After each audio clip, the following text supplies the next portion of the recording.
Trump mengancam akan menghancurkan aliansi militer terkuat dalam sejarah.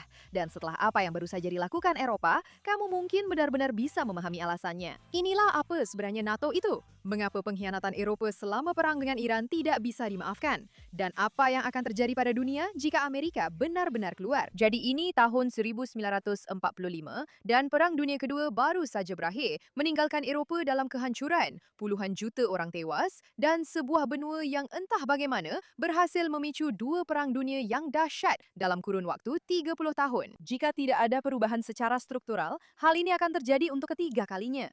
Pada saat yang sama, ancaman baru sudah mulai terbentuk. Uni Soviet yang berperang bersama sekutu melawan Hitler kini mulai memperluas wilayah ke barat, mendirikan pemerintahan komunis di seluruh Eropa Timur satu persatu. Jadi pada tahun 1949, 12 negara termasuk Amerika Serikat, Inggris, Prancis, Kanada, dan beberapa negara Eropa Barat berkumpul di Washington dan membentuk aliansi satu sama lain. Sebuah janji sederhana. Jika salah satu dari kita diserang, itu berarti serangan terhadap kita semua. Dan kita akan saling membela bersama-sama.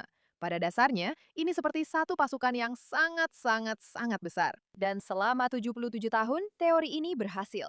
Amerika pada dasarnya adalah tulang punggung NATO. Saat ini, ada sekitar 80 hingga 90 ribu tentara Amerika Serikat yang ditempatkan secara permanen di seluruh Eropa, dengan 36 ribu di Jerman saja. Amerika Serikat menghabiskan lebih banyak untuk pertahanan daripada semua anggota NATO lainnya jika digabungkan. Ketika Uni Soviet runtuh pada tahun 1991 dan Perang Dingin berakhir, negara-negara Eropa membuat keputusan kolektif secara diam-diam. Mereka bisa mengalihkan anggaran pertahanan ke program sosial. Kedengarannya idealis, tapi hal itu benar-benar membuat negara-negara tersebut menjadi lemah secara struktural.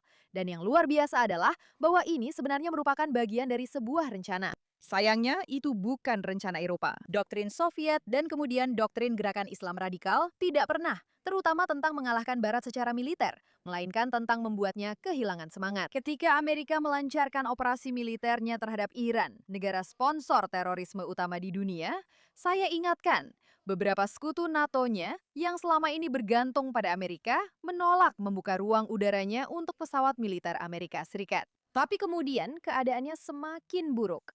Ketika Trump mencoba membangun koalisi untuk membuka kembali Selat Hormuz, saat blokade Iran mulai menghantam pasar energi Eropa lebih keras daripada pasar energi Amerika, negara-negara yang sama itu secara terbuka dan keras menolak satu persatu di depan seluruh dunia. Iran bisa melihat bahwa Amerika terisolasi, bahwa koalisi yang dijanjikan Trump tidak terwujud, dan itu memberi Teheran keuntungan tepat pada saat Amerika sangat membutuhkan dukungan sekutunya. Mereka lemah dan mereka sedang mencari muka kepada kaum Islamis di negara mereka, mendahulukan kepentingan ekonomi dan perhitungan elektoral mereka di atas bukan hanya solidaritas aliansi, tetapi juga keselamatan mereka sendiri. Mereka melakukan itu sambil berlindung di bawah payung militer Amerika yang sebenarnya belum pernah benar-benar mereka bayar.